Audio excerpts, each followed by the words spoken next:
Masih ini menjemput berkah. Bismillah. Bu Ibu, masih semangat kan? Oke. Bang Bro ini juga ada yang kepo nih, bukan cuma ibu-ibu di sini tapi dari sosial media. Langsung aja ya, kita lihat videonya. Ini dia. Halo Bang Bro, perkenalkan saya Putri dari Lombok. Mau nanya nih, kepo deh. Jadi kebetulan saya dan mertua sedang ada selisih paham. Namun suami saya lebih membela orang tuanya walaupun mereka yang salah. Menurut Bang Bro, bagaimana hukum dari kasus ini dan apa yang harus dilakukan? Terima kasih. Waduh ini berat nih Bang Bro nih.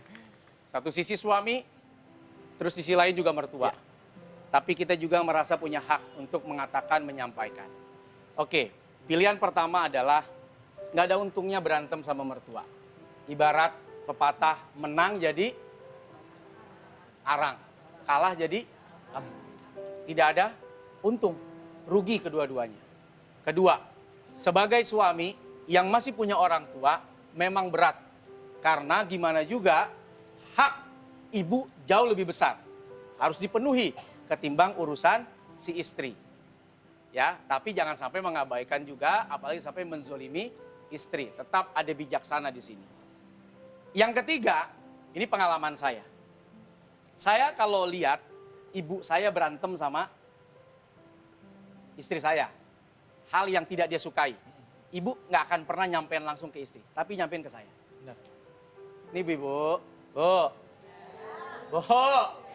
kalau punya masalah sama mantu jangan langsung ngomong ke mantunya. Itu pesan saya, bicara sama anak ibu. Karena bahasa suami kepada istri beda dengan bahasa mertua kepada menantu. Tapi pesannya sampai. Sampai nggak? Sampai. Saya sampaikan. Contoh tadi tuh, yang kamu kalau keluar rumah jangan sampai nggak tegur emak, diajak. Masih ada tuh kelembutan, diajak. Nih aku mau jalan ya, nanti kalau kamu pergi, ya kamu jangan lupa pamit, izin, ngomong sama emak. Nih, tuh 2 juta, jalan kita. Loh, suami itu harus pandai menjadi wasit. Dia berdiri di atas 2 kebaikan. Biar suami dengan cara dan ekspresinya penuh cinta kasih sayang. Sehingga istri tidak tersinggung. Dengan sedikit gombal. Gombal. Itu penting Bang Bro. Beb, kasih tahu emak lah. Gitu kan? Matiin lampu dari situ ya. Oke, tadi pertanyaan yang dari sosmed udah dijawab sama Bang Bro. Saya jadi kepo sama Kang Halim. Nah, Kita kasih tahu ya Bang Bro. Ayo dah. Kang Halim, Siapa tahu dari Kang tadi Halim nih. senyum aja. Ini senyum-senyum penuh mencurigakan nih. Kang Halim, mau tanya dong Iya. sama mertua hubungannya gimana nih sejauh ini? Alhamdulillah baik-baik saja. Jadi so far tuh nggak pernah ada clash, kan biasanya suka ada aja katanya tuh. Kalau ada saja sih, insya Allah ada saja. Tapi sejauh ini alhamdulillah tidak ada yang sampai parah gitu. Selesai. Nah biasanya Kang Halim tuh di rumah solusinya apa?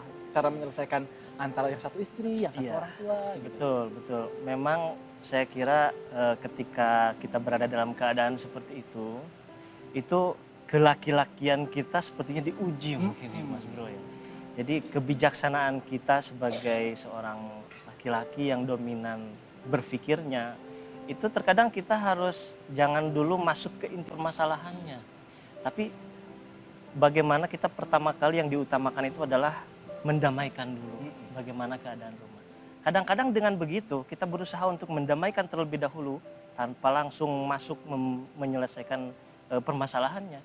Itu rumah damai dahulu, permasalahan selesai dengan sendirinya. Lupa. Iya, Kayak nggak ada apa-apa. kayak nggak ada apa-apa gitu. Ini permasalahan terkadang si istri menyesuaikan, mertua juga menyesuaikan, kitanya sendiri aman. Dan kita untungnya adalah pertama damai, yang kedua permasalahan ternyata dengan sendirinya juga mendapatkan solusi. Wah, Terkadang dapat begitu. Boleh minta tepuk tangannya ibu-ibu untuk Kang Halim? Kalau ngomongin soal Kang Halim, kita ngomongin soal kaligrafi. Nah, Iya. tema hari ini apa nih Kang Halim? Iya betul, alhamdulillah tema kita tentunya yang saya tuliskan di sini adalah sebuah hadis Nabi yang berbunyi Qala Rasulullah sallallahu alaihi wasallam a'dhamun nasi haqqan 'alal mar'ati zaujuha orang yang memiliki hak pertama kali kepada perempuan adalah suaminya. Suami. Jadi seorang perempuan harus mendahulukan Hak suaminya.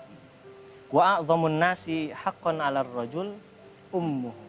Sedangkan orang yang paling berhak atas seorang laki-laki adalah ibunya. Demikian, Pak Ustaz. Masya Allah. Bang Bro nih.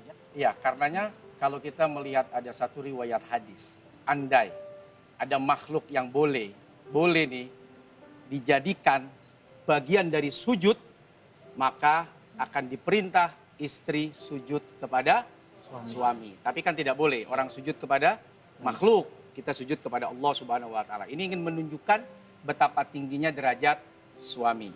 Nah, kemudian ibu. Nah, itu surga. Sehingga maaf ya, ibu-ibu yang jadi istri, kalau ada suami baik sama ibunya, ibu harus berbahagia.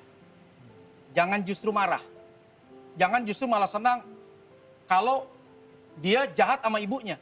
Ibu nggak takut, lama emaknya aja jahat bagaimana sama ibu? Emak kandungnya aja jahat gimana sama emak saya yang cuma mertua doang posisinya. Itu mesti dipikirin, itu pertama. Berbahagialah kalau ada suami yang baik sama ibu bapaknya. Bahagia. Dua, di situ ada ridho kebahagiaan yang Allah titipkan lewat ridhonya ibu bapak bagi suami. Kalau kemudian dengan ibu bapaknya ridho, suaminya sukses, dapat rezeki, senang, hidupnya bahagia, kerjaannya banyak. Yang ikut senang siapa? Istri. Itu cara mancing rezeki, saya begitu. Saya tuh kalau mancing rezeki, dah pengen duit, pengen banyak, kasih emak, kasih bapak. Kurang, lebihin, biar Allah kasih lebih. Istri saya udah paham tuh, mau gimana ke caranya, iya aja dulu. Dan itu akan menjadi berkah yang luar biasa ya Luar Bang Bro, ya? biasa. Nanti Allah yang ngabulin iyanya kita tuh.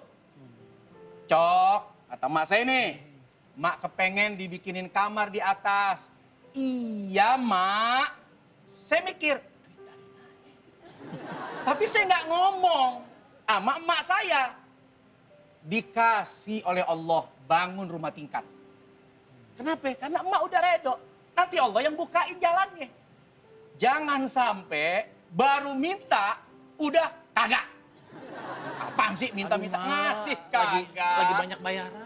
Lagi banyak bayaran. Aduh mumet mak, jangan minta mulu. Baru minta. Belum serius, udah ditolak. Padahal kalau bilang iya, nanti Allah yang kasih. Gimana caranya biar iya? Masya Allah ya. Muliakanlah orang tua. Ibu-ibu ya. Oke, boleh minta tepuk tangannya. Dan saya juga mau kasih informasi sama ibu-ibu di sini bahwa nanti ini kaligrafi yang lagi dibuat sama Kang Alim akan menjadi kenang-kenangan untuk ibu-ibu yang hadir di studio. Kalau gitu jangan kemana-mana, tetap di Menjemput Berkah. Bismillah.